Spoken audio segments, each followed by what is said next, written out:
Today, we're making a simple and delicious recipe that's perfect for beginner cooks.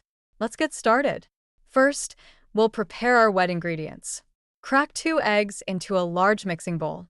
Whisk them until they're well beaten and a bit frothy. This helps make your recipe light and fluffy. Next, add 125 milliliters of vegetable oil.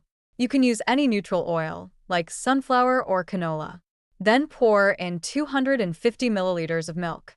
Mix everything together until smooth. Now it's time to sweeten things up. Add 200 grams of sugar. Stir well to make sure the sugar dissolves completely. This is going to give our recipe that perfect sweetness. In another bowl, let's prepare our dry ingredients. Measure out 360 grams of flour. It's always a good idea to sift your flour first to avoid lumps. Then, add 1 teaspoon of baking powder. This is what will help your batter rise. Finally, throw in a pinch of salt, just enough to balance out the flavors. Slowly, add your dry ingredients to the wet mixture, a little at a time. Stir gently after each addition, making sure not to overmix. The key here is to get a smooth, lump-free batter.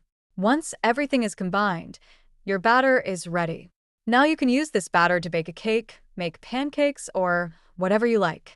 And there you have it, a simple, step-by-step recipe that's perfect for beginners. Enjoy your homemade creation.